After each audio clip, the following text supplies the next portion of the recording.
જે ક્યાં સ્ટોક્સ ફોકસમાં રહેશે નજર કરી લઈએ એના પર સૌથી પહેલાં આજે ઝીનું કાઉન્ટર ફોકસમાં રહેશે. આપણે હેડલાઇન્સમાં પણ જોયું કે ઝી અને સોનીની જે મર્જર છે એને લઈને એક અપડેટ આવતી દેખાઈ રહી છે.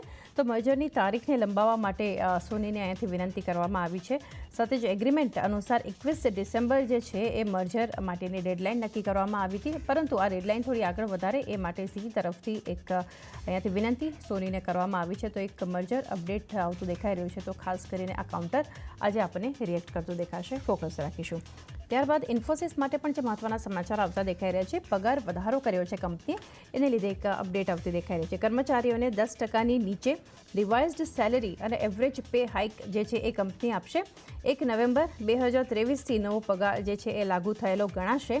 અને આ વર્ષે કંપનીએ પગાર વધારવામાં થોડો વિલંબ કર્યો છે, જેના કારણે એવું થયું હતું કે કંપની પર તણાવના સંકેતો પણ આવતા દેખાઈ રહ્યા હતા. તો એક કારણ છે કે જેને લીધે કંપની દ્વારા નિર્ણય આવ્યો છે. એક પગાર વધારો જે કરવામાં આવ્યો છે લાગુ થશે 1 નવેમ્બર 2023થી લાગુ ગણાશે. આગળ નજર કરીએ ઝાયડસના કાઉન્ટર તરફ. તો ક્લિનિકલ ટ્રાયલને મંજૂરી મળતી દેખાઈ રહી છે. ઝાયડસ એટલે ફોકસમાં છે. ઝીલ-1 એના બીજા તબક્કા માટે ક્લિનિકલ ટ્રાયલ શરૂ કરવા માટે US FDA તરફથી એક મંજૂરી મળતી દેખાઈ રહી છે. તો એક ઘણી મહત્વની અપડેટ કંપની માટે કહી શકાય. પાર્કિન્સનના દર્દીઓ પર ટ્રાયલ કરવામાં આવશે. આ એવો રોગ છે કે જેમાં દર્દીઓ જે છે પોતાની મૂવમેન્ટ પર એક નિયંત્રણ ગુમાવતા હોય છે, જેના પર એક આ ટ્રાયલ કરવામાં આવશે. અને બીજો તબક્કો દવાની સલામતી સહનશીલતાનું મૂલ્યાંકન પણ કરશે. કેટલી અસર કરે છે, કેટલી સેફ છે દવા આ દર્દીઓ માટે. તો એને લીધે હવે એક ટ્રાયલ માટે ક્લિનિકલ ટ્રાયલ માટે જે અપ્રુવલ મળ્યું છે, તો પોઝિટિવ રિએક્શન આજે આપણને ઝાયડસ લાઈફ બતાવી શકશે. નેક્સ્ટ છે ગ્રેન્યુલ્સ ઇન્ડિયા. અવલોકનો મળ્યા છે. એક નેગેટિવ ન્યૂઝ કંપની માટે આવતા દેખાઈ રહ્યા છે. ડિટેલ્સ લઈએ તો US FDA કંપનીનો જે વર્જિનિયા સ્થિત સબસિડરી છે, જે કંપનીનો પ્લાન્ટ છે, ત્યાં નિરીક્ષણ પૂર્ણ કર્યું છે. અને ત્યારબાદ US FDA તરફથી આ કંપનીના પ્લાન્ટ પર 5 અવલોકન આપવામાં આવ્યા છે. અને તપાસની વાત કરીએ તો 11 થી 15 ડિસેમ્બરની વચ્ચે આ એક તપાસ US FDA દ્વારા હાથ ધરવામાં આવી હતી, જે અંતર્ગત હવે 5 અવલોકન મળ્યા છે. અને કંપની નિર્ધારિત સમયની અંદર અવલોકન પર રિસ્પોન્સ પણ કરશે US FDA, અને તેઓ રિસ્પોન્સ પણ આપશે. અને અવલોકનોથી કંપનીના બિઝનેસ પર કોઈ અસર નહીં થશે એવું કંપનીનું માનવું છે. પરંતુ એક જે અપડેટ આવતી દેખાઈ રહી છે, GMP ઇન્સ્પેક્શન કંપની દ્વારા જે US FDA દ્વારા થયું હતું, 5 અવલોકનો મળ્યા છે. એક ફોકસમાં ગ્રેન્યુલ્સ ઇન્ડિયા. શુગર શેર્સ આજે આપણે ફોકસમાં રાખવાના છે ઓવરઓલ, કારણ કે શેરડીના રસમાંથી એથેનોલ બનાવવા પર મંજૂરી મળતી દેખાઈ રહી છે. ગત સપ્તાહ આપણે જાણ્યું હતું, જે સમાચારને કારણે આપણને રિએક્શન જોવા મળ્યું હતું.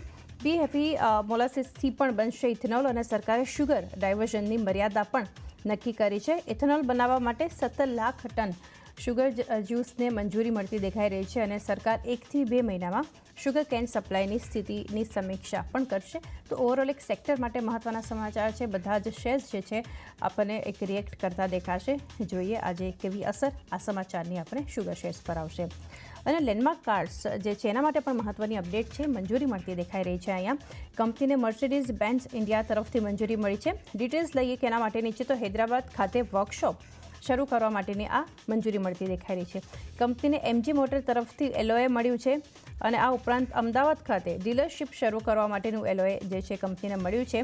એક તો એક વર્કશોપ શરૂ કરવા માટે, અને સાથે એક LOA જે કંપનીને મળ્યું છે ડીલરશીપ શરૂ કરવા માટેનું. તો બંને અપડેટ એક પોઝિટિવ ગણી શકાય આપણે. તો લેન્ડમાર્ક કાર્સ પણ આજે આપણે ફોકસમાં રાખવાનું છે. સમાચાર બાદનું રિએક્શન શુક્રવારે તો મામૂલી એવી મજબૂતી સાથે આપણને એક શરૂઆત થતી જોઈ રહ્યા હતા. આજે જોવાનું છે કઈ રીતે એક અપડેટ અને રિએક્શન જોવા મળે છે. તો આ બધા સ્ટોક્સ છે કે આપણે સમગ્ર દિવસ એના પર એક ફોકસ રાખવાનું છે. આગળ નજર કરીએ તો